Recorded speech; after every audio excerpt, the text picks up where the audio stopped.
Blazing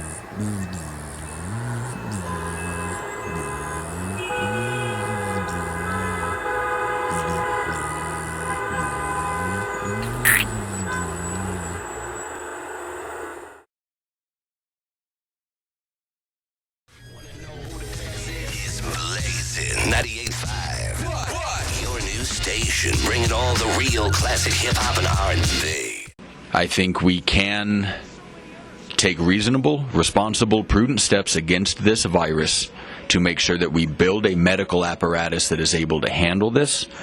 We've got numerous promising drugs on the horizon. Hydroxychloroquine has been around for 50-plus years. It's well tested. Never heard of it. I mean, I saw it in the headlines. But anti-malarial drug. It's been around, and we're seeing a lot of resistance for it. The Nevada governor banned the use of hydroxychloroquine. Why? Why would somebody ban it? Because we haven't passed it through the FDA pipeline specifically for coronavirus. Even though it's been passed through the pipeline, it's a generic drug now. It's over 50 years old. It's used for malaria and lupus, which I understand less about. But it's an anti-malarial that's been in use for decades. It's safe. Is this global? The drug that's recognized? It's hydroxychloroquine? Right. Yeah. Okay. Yeah, absolutely. So again, 50 years on this dirt ball. Like, you aren't hearing nothing about huge cases in India, huge caseloads in sub-Saharan Africa. A lot of the places that you'd consider maybe with less developed medical apparatus. I think our president called them S-holes. Sure. I think that's what it was. Yeah, that's shorthand for not having a sufficient medical apparatus. I'm sorry. And they don't. You know, it's unfortunate, but it's the truth of the matter. Part of that is due to Western medicine. Why? What incentivizes Chad to raise their own native medical apparatus when every time there's an outbreak, Europe and America send doctors for free? There is no incentive. There's no doctor for Chad is going to work hard, pay the money, make the sacrifice to become a doctor, and then outcompete free. Ouch. Right, so we're removing all incentive for them to come up with their own native medical apparatus, so you would assume this virus would be running rampant through sub-Saharan Africa, and it's just not. Could it be because of the regular doses of anti-malarial drugs that they're receiving? I mean, if you were to put it on a graph, you know, and you were to put the numbers together, I'm sure that it would point to some kind of correlation. Mm-hmm. You know what I mean? Mm-hmm. But we know that it takes years for medical information to get to the people. Now, it's because 2020. Of the pipeline. It's 2020, though, yeah, and it costs money. You know, it seems like whoever it's got to benefit somebody before they can let the people know. Yeah. You know what I mean? Yeah. But again, Church and I, we've discussed it before. It's like the information on, say, terpene science has been around for years. Right. I mean, well over 100 years. I might even be misquoting, but maybe even 1,000 years. Terp science. Mm-hmm. Okay, and yet here we are in the cannabis industry, and the people are like, "This is revolutionary. This is new. You know, we can put this kind of flavor, this kind of terp sauce, whatever," and people are just absolutely losing their minds. But yet, 20 years ago, 15 years ago, 30 years ago, before all of this cannabis was legalized, you could have picked up that article, that journal, and you could have learned everything and anything you wanted to know about terp science. Publicly available? Publicly available. Not proprietary? Publicly available. These journals have been written time and time again, and yet it's just, like you said, it's that avenue, that pathway to get the information. So what you're trying to tell me is that for decades, stoners never picked up a single scientific journal? I would assume. I mean, in that context of, like, let me paint it this picture. Like the website it would have been linked to would have been like a health journal, ny back secretary / something they never .gov, stumbled upon. You know by what I mean? mistake. Yeah, it wouldn't have been just here's new cannabisscience.com. Mm-hmm. Like, nah, this stuff has been buried. Mm-hmm. Again, like you said, the path. Where does the information, once you create it, it gets into the hands of certain individuals, and either A, they want to push the knowledge for the people, or they want to pad their wallets because, well, it's intellectual property. Which comes all the way back around to why hydroxychloroquine is being pushed against so hard. Okay. Because Big Pharma makes no money off of it. It's a generic drug. Right. It's readily available. In fact, many pharmacies can actually manufacture it on site. From other pharmaceuticals? To the best of my understanding. I mean, do your own research, people. Colorado, everywhere else out there in radio land, you're tuned in to the Manny and Dr. Church Show, Feature in the Darkness, where there are no guarantees. We show up, we hit buttons, and we talk about some things. Sometimes we hit your buttons. I'm okay with it. We're not here to make friends. We're just here to talk, okay? If you can handle the conversation and maybe carry it on to your peers or your friends or family, well then, right on. I air high five you. Ready? Yeah, that's it. And we're going to keep talking. I do. I want to know what's inside Steve's brain. I think you got a good insight on things. Are you worried that they're coming after our guns? That's a pretty big argument to be had right now. Is there such a grab going on right now that... actually, you know what? I want to change the subject. I'm going to twist it a little bit. All right. How come there, and I knock on wood, damn it. How come there ain't no mass shootings right now? I mean, if we've had the most guns and ammo sold in this period of time in U.S. history, are guns the problem or is it the people? Is it the mental state of the individuals that we should be focused on, or should we be worried about, the fact that these guns are out there? I always come down on the side of responsibility lies with people, not tools or inanimate objects. Always. So the weapon itself is a tool. Absolutely. And I've absolutely. Yeah. No different multi-use than a tool. Yeah. You can use it for what it's supposed to be used for. You can use it to hurt somebody. Or you can use it to... The responsibility for that lies with you. Absolutely. As to why, we aren't seeing mass shootings, it's an interesting question. And I think it ties into the previous question you asked about whether or not we are right to be more concerned with the virus or the economic situation. I think a lot of our rights are being... I don't know if I want to fully say encroached on right now, because I understand in the face of a crisis, sometimes you need to take a second and recalibrate and make sure everything's safe. I'll and say we're it on top for of you. it. I'll say it for you. 9/11, we sacrificed a lot of our rights. Absolutely. Okay, so now here we are. And I see us doing it again. Right. Absolutely see us doing it again. I think, the First Amendment and the Fourth Amendment right now are... I want to point this out there, that it's not us. Like, we do say this every once in a while, that it is us. But if the math is right, it's anywhere between 20 and 30% that are participating in local politics. So, now what? That might be generous. Uh-oh.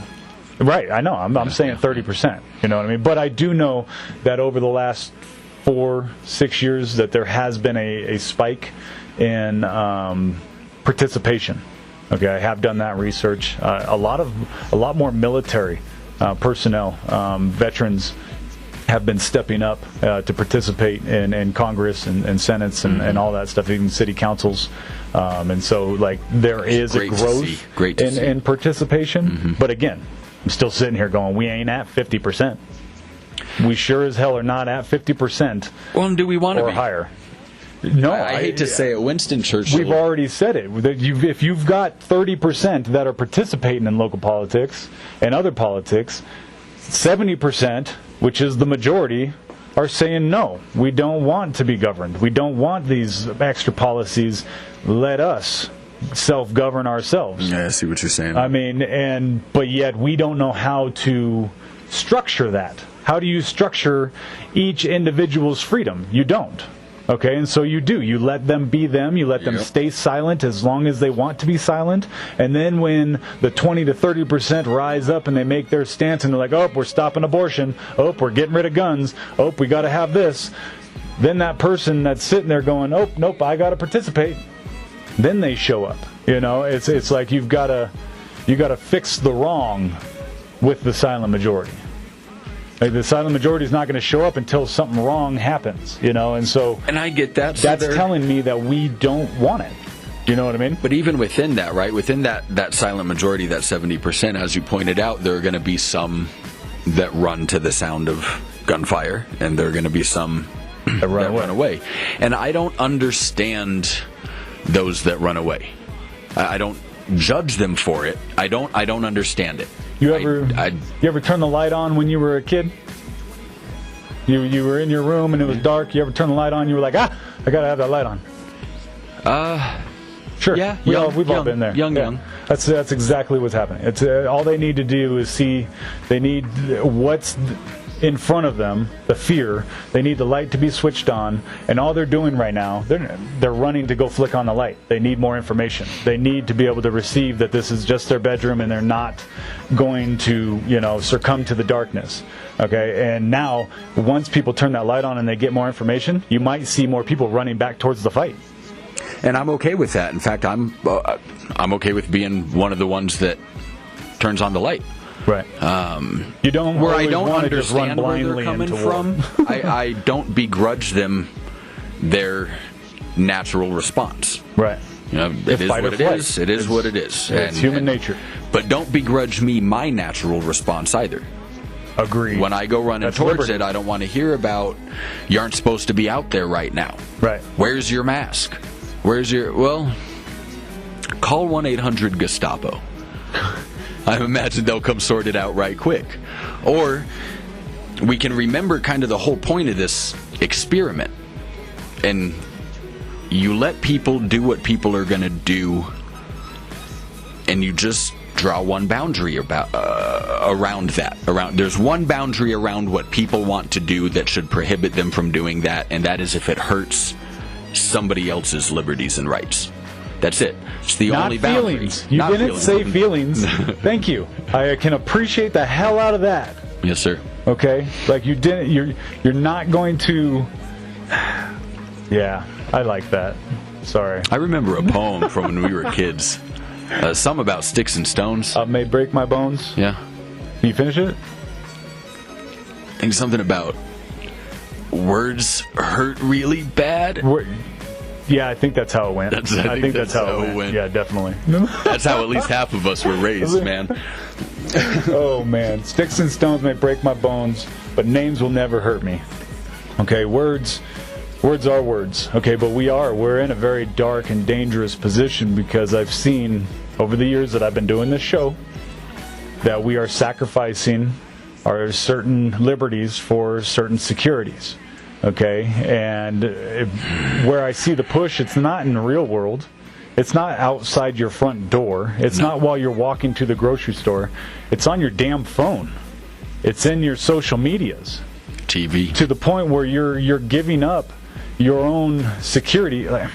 Not everybody out here bad guys, But if somebody writes something on social media that's immature and childish/juvenile, should that get them locked up in jail? Absolutely. Should that be not a grounds to take away their rights to own a firearm? Okay. Absolutely not. But occasionally you got to look into it. Right.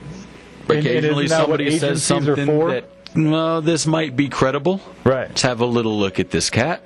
Make sure everything's on. Oh, he's just a mad guy that sits around in his pajamas and just rants. All right, no problem. But where the real complaint comes is where the individual, say the child, I say that because they're under 18, posts on social media a picture of them with a pistol. Okay?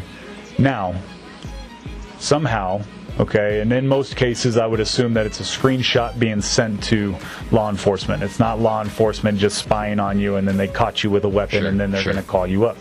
But again, I sit back and be like, well, photo recognitions, they can recognize my face. They can tag me in a post. That possibility exists if they deem you a threat. You've got a gun in your image, and that can't be pinged to law enforcement. Like, again, the text's there. But law enforcement comes across this individual posing with a gun. They contact the resident. Turns out that there's an adult, there's a mom, a dad, whatever, living there. They get to the establishment or the residency to confront them and say, hey, your son has posted threatening images and comments on social media. We want to kind of clean things up here, Do you have a weapon? And the mom's or the dad's like, yeah, yep, we got a gun. It's in the safe. Okay, does your son have access to the safe? No. Well, can we see the safe and or whatever? The evidence points out that the combination to the safe is written on it. Okay? And so, this kid doesn't have full access to the safe, but if he got to the safe, he'd be able to get in. Mm-hmm. And obviously he did because, well, he got the gun. Okay, so that to the law enforcement was stating that this was an unsecured weapon. Mom was pissed. You guys are encroaching on my rights. This is my gun. This is my rules. This is how I operate my life. You guys need to stay out of it. My son's not a threat. You don't need to worry, this, that, and the other. Okay? And now am I grossly misquoting? Sure, but the context is there. Sure. What happens when you have that individual that, yes, you have the liberty. Okay? You have the right to be able to possess your firearm. Okay? But now there's a threat. What scale do we measure that threat? And who carries out then what's necessary to neutralize said threat? Okay? If you've got an adult... question. But this is the conversation that was had for the red flag laws. Mm-hmm. Okay? These were the there was 4 points that was brought on the board. This was over a year ago that I saw the video with Stanford University. Well, and they love to construct the most ideal scenario. It's just a puzzle with no easy way out. Absolutely not.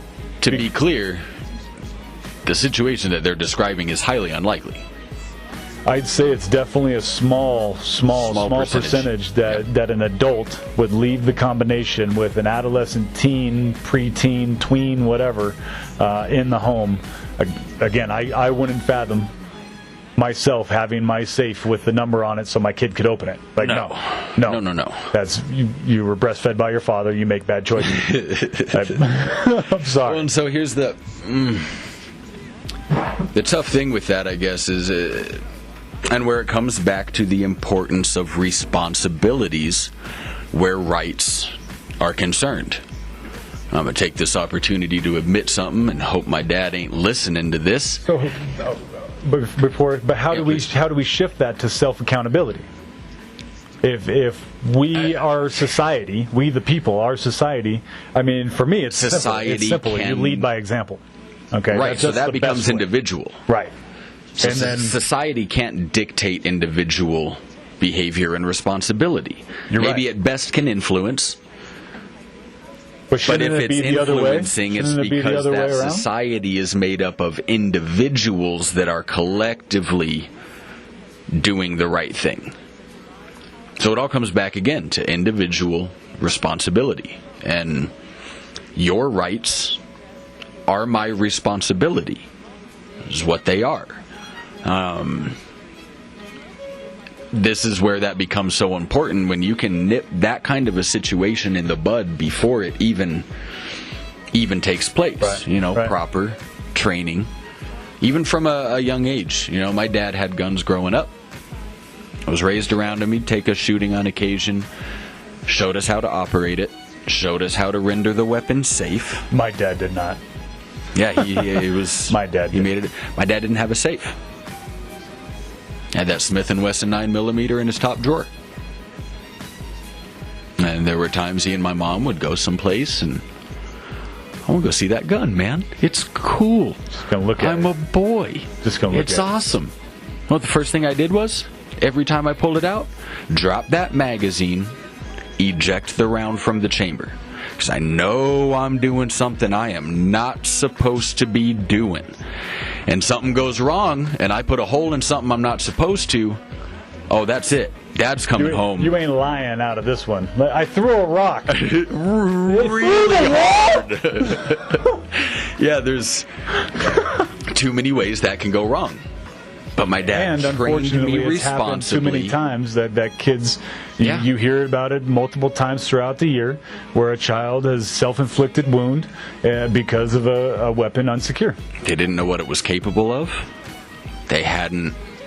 I intend to get my kids out Was it fairly fear? young. Let me ask you this: was it fear that taught you most about that weapon, or was it proper instruction?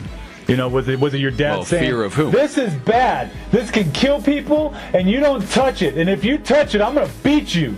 Or did you have the conversation with your dad again, like you said, he took you shooting, and so he taught you, I'm assuming, trigger, disciplines, being able to eject the round, he taught you. Pointed at anything you don't want to kill. Exactly. On and on and on. Yeah, Okay. the And old, so you old maxims. You received a different approach. Right. You know? Right, which I think is incredibly important. If you are a parent and you are going to have a It is gun in your house. detrimentally important. Yeah, Like, if you don't do this, there is a repercussion. If you do not teach your children the proper safeties when dealing with weapons, there is a byproduct. Sure. There and is fear is part of that. Part of the reason I was safe with it is because I was scared of my dad. Yeah. That, I can't, I'm not Yep. messing around with this. My daughter asked me about my gun a couple months ago. She's 5. She's the sweetest little thing. She's got me wrapped around her finger. She is That's my what girls do for princess, dads. man. She asked me about it. She asked if she could hold it. And I lied to her. Oh, like a good dad.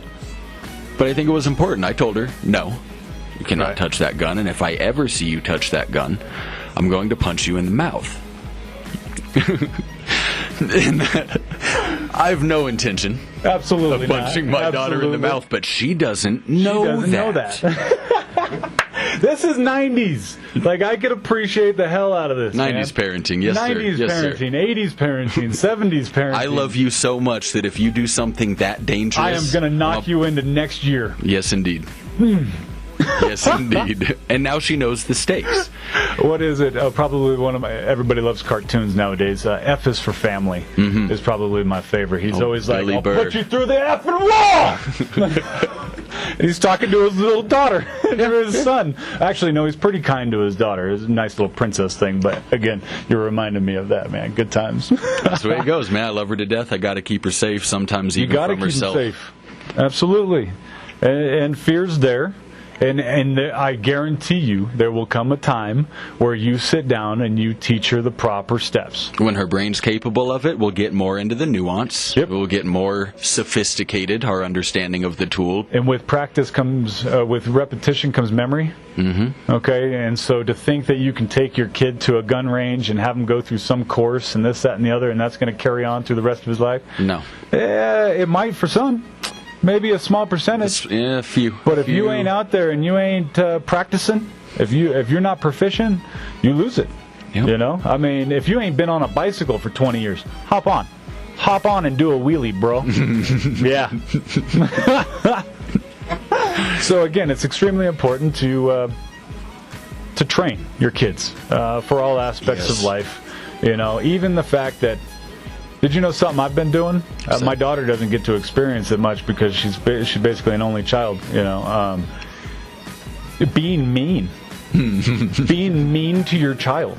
Yeah. Have you ever experienced the necessity to do that? Yes. You know, you've got your child standing in your kitchen and they're holding like maybe a notebook or something like that, and you just walk by and you smack it out of their hands. Usually it's predicated on they just took that notebook from their brother. Ah.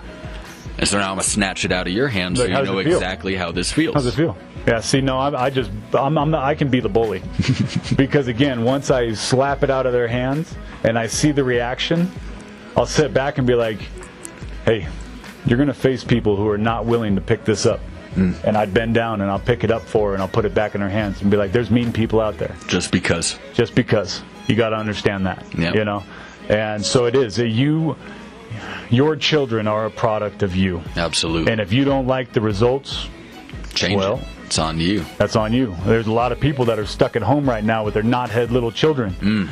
Starting to realize, man, I probably should have paid attention a little bit more to them. I should have walked them through how to read a little bit better. Yeah. Should have been a little bit more patient with them. Which, listen, is probably every single one of us. Absolutely. All day, every day, I'm telling myself, man, hey, Manny, be patient. Be patient, okay? Like, this is a kid. There's gonna come days where everything you've ever taught them will be erased. It's gone. And then 2 days later, it'll be back. You just got to be okay with it.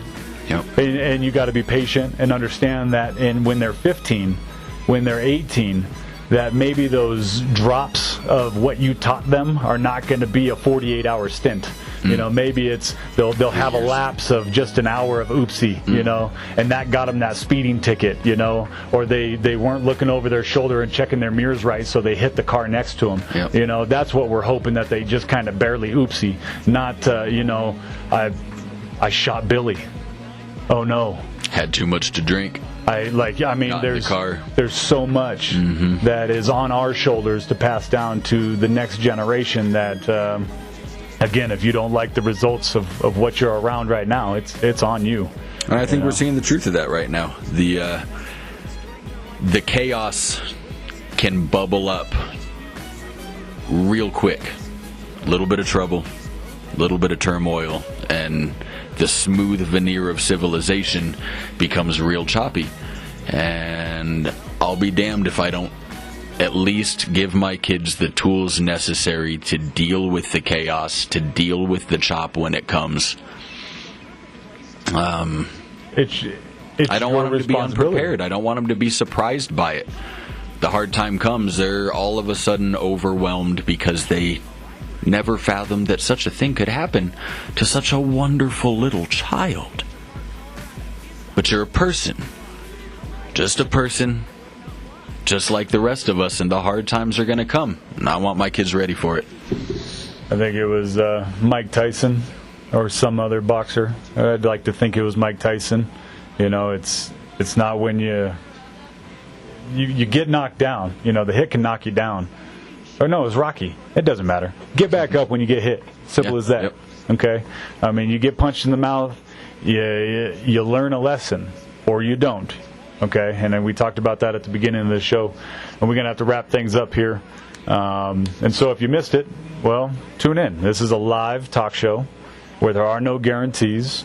The topics are extremely fast-paced, and we cover a lot, you know, just to have the conversation, hoping that you guys are able to continue the conversation. And I don't know, maybe we all get to grow together. That'll be fun, you know. Learn a little bit together. Everybody likes the ideal. You know, what was it, Reading Rainbow and Mr. Rogers and all that stuff? Well, we grew up. Welcome to Manny's neighborhood. This is the Manny and Dr. Church Show, Feature in the Darkness, where there are no guarantees. We show up, we hit buttons, and we talk about some things. Sometimes we piss you guys off. Got no problem with it here. We just want to talk, okay? We're not experts. We're just people like you that show up. So hopefully you show up too for your family and your community. And we'll continue to do what we do. Steve, I appreciate you coming in the studio. Pleasure to have you, man. You bring good content. You bring good conversation. We've had many conversations off air for years. It's about time that we share them with our listeners because, again, why not? People should be talking, you know. And you don't always have to be the smartest person in the room to hold a conversation. You just got to be brave enough to ask the questions you want the answers to. So keep moving forward, everybody. You want to shout anybody out before I play some Limp Bizkit break stuff? Because I'm sure everybody in quarantine is ready to. And all you out there just on the road, you essential, sexy sons of a... Well, actually, I don't want to... Never mind. Anyways, We love you guys. On that note, I'll shout out Mom and Dad. Absolutely. Love you guys a lot. They created you. They created Isn't me. that cool? Know my parents, know my kids. So I really appreciate that. That's awesome. Yeah. Well, shout out to all the parents out there, alive and dead. We wouldn't be here without you. It's Blazing 98.5, home of original hip hop and R&B. So here's some Limp Bizkit.